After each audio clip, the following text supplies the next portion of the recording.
From our position here today, Nelson Garcia and I have watched one such battle. It's the folks in Crestview Estates, so this is north of Boulder, south of Lyons, as they fought their battle against the floods. That's right. As you can see behind me, this road is simply inundated with water. The left-hand creek has overflowed its banks by about 15 feet, leaving dozens of people up in Crestview Estates stranded for now. People may live in a place called Crestview Estates. It's pretty astonishing since that is the guardrail for the bridge. But no one ever expected to view crests like this. It's ferocious. Yeah, I mean it's just nonstop. Sounds like the rapids on the Colorado. And it's bringing down all the debris and the logs, and yeah, it's never seen anything like this. Debris that is washing over the bridge that normally runs over Left-Hand Creek. So normally it's just a creek that goes under the bridge, and you probably have about 10 feet to the top of the bridge or to the top of the road from the creek. From the creek to the top of several homes. The house right below us was just getting flooded all night. It was just terrible. I would imagine they're underwater. There's a house that's right over there that's underwater, and I think there's two more that are up the road that are underwater. This house has water flowing in front of it and behind it.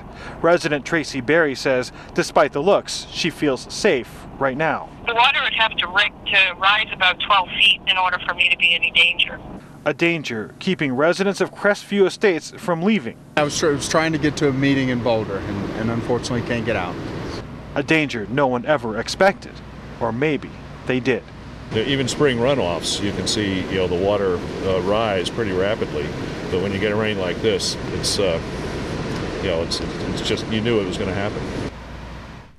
The interesting thing is it's pretty easy to walk across this piece of land here, this higher ground, and talk to some of the folks that are from Crestview Estates. You can see the cars over there. There's some folks over there looking at the river right now, but yet the water had been too high to drive through here and too dangerous. It's moving quite too fast through this area, but there is a solution that may be actually happening right before our eyes. Kyle, this is farm power at its best right now. I tell you what, you gotta trust a guy in a camouflage jacket. He probably knows what he's doing. Nelson, the entire area around Crestview was hit pretty hard. Adele, after the first wave of flooding early Thursday morning, the North Boulder neighborhood had the 4 Mile Creek top its banks 3 more times. That caused big problems for Crestview Elementary, yet the district thinks it can reopen the building within the next 11 days.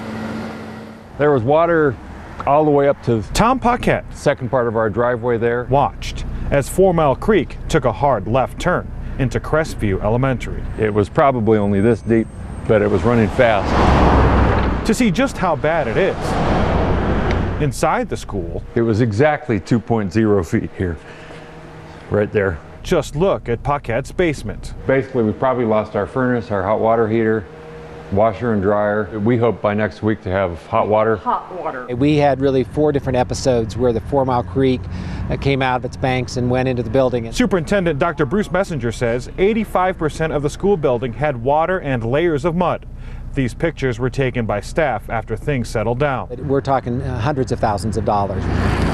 And hundreds of hours. Dehumidifying the building. We are running air filters in the building, and so air quality is really important to us. So that's the work we're going through right now. Work turning into progress. These pictures were taken today by staff, and Messenger feels so good about it. Our expectation was that we get it done in 2 weeks, and so they'll work night and day, and we're confident they'll get it done. Yeah, probably 6 months. Paquette and his wife Penny figure a little longer. They have a huge crew. They have 100 people working around the clock. Yeah. We've got 2 people. We're pushing pretty hard, and so we've been working with the contractors. Messenger says this school is important for kids. We're only 2 weeks into the school year.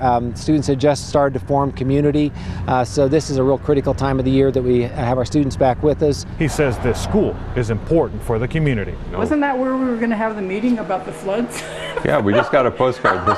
And a laugh, something maybe everybody needs right now. To deliver this in 2 weeks, you're right, it's a huge push, and everybody's putting long hours to make it happen. Adele, over in the neighboring St. Vrain School District, classes did resume today, except in the town of Lyons, of course, where the flooding damage is still pretty extensive. Mixed in with the contractors, are parents like Mary Ann Pyle, who believe. Because we have to get the school ready for Monday. Just 2 weeks ago, The water came in 4 different times at various different lengths. Judy Franz's kindergarten classroom And what about plastic Play-Doh containers? and most of the classrooms at Crestview Elementary were flooded out. In some of the places in the building, we had 18 inches of muddy water. Principal Ned Levine started right away, trying to salvage and box everything in the rooms as quickly as possible. Will these become crayon containers? Then step in the parents. Needed to return all the supplies to the rooms She's lost shelving. as quickly as possible. The trick is, Trying to figure out what to do with stuff has sort of been a challenge. I know where a few things are.